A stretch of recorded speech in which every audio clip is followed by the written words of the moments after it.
Do you know what your sugar should be? Yes? It's an easy question, right? Nope. It actually isn't. No. You can ask your doctor and they will tell you, right? The doctors will give you a generic answer, but there are a lot more things to consider. So in this video, we look at these factors. Diabetes sucks. But at Simply Diabetes, we can help you manage your diabetes cheaper and easier. We are not medical professionals. We are people with diabetes, just like you. Welcome. I saw the guidelines for diabetes like this. Your A1C should be under 7. Your blood sugar should be between 70 and 180. And for the fasting sugar, I saw several numbers like under 110 and under 130 being the most common.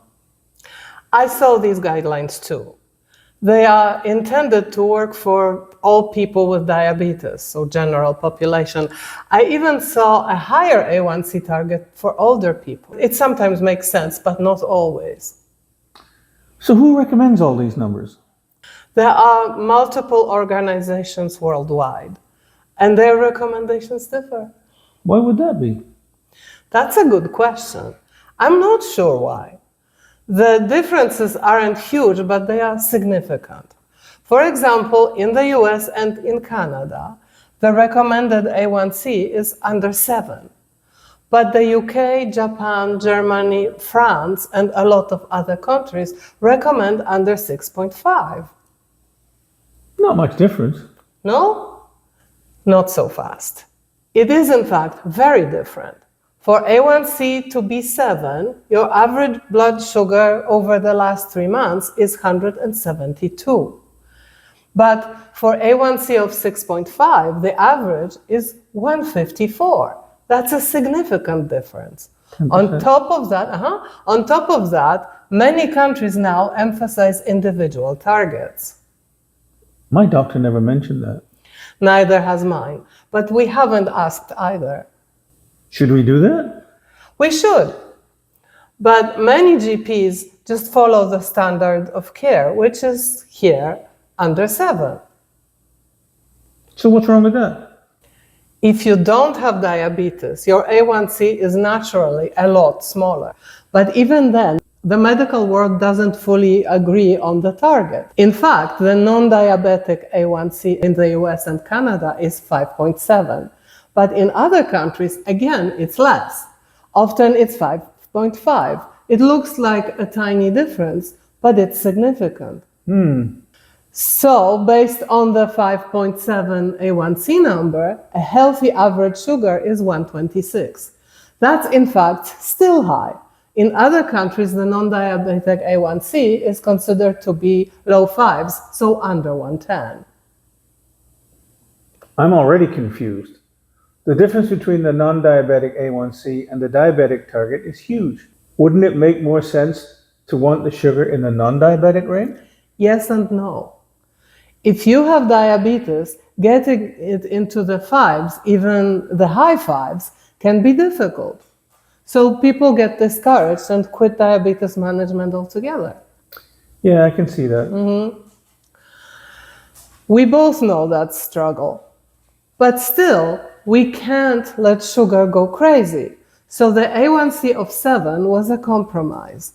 They did studies on the health benefits of lowering the blood sugar more versus side effects of the meds and the quality of life. And it turns out that if you take a lot of meds, the side effects you get override the benefits of lower blood sugar. But what about lifestyle modifications? Exactly. In the studies, they tried controlling A1C with meds alone. That's not what we do. We know that a solid low-carb diet and daily exercise will help hugely. But you're not saying we should dump the meds and go extreme low carb. No, I'm saying we should improve our lifestyle and use meds as support if needed. Not as a replacement for diet and exercise.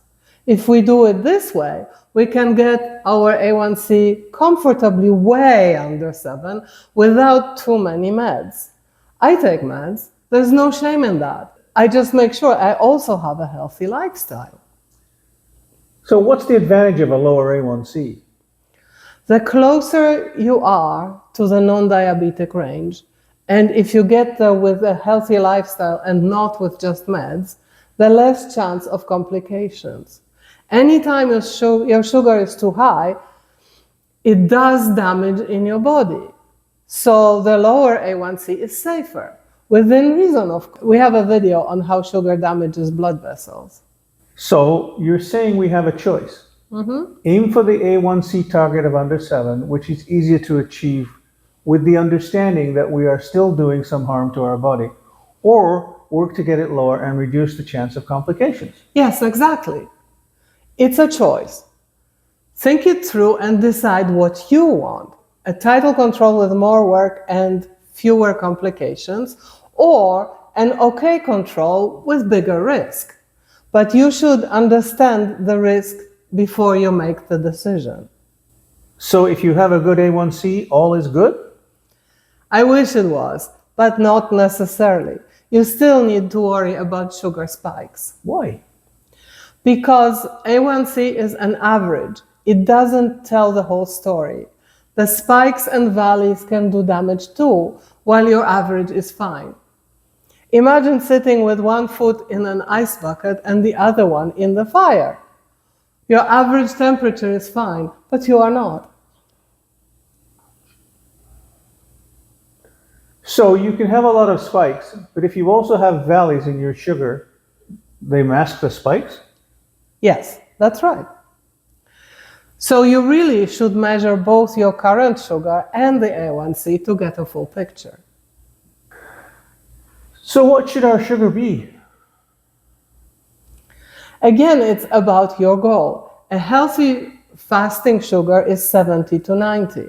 For diabetes, the standard advice is under 110. But even 110 is hard for a lot of people. Yeah, it is.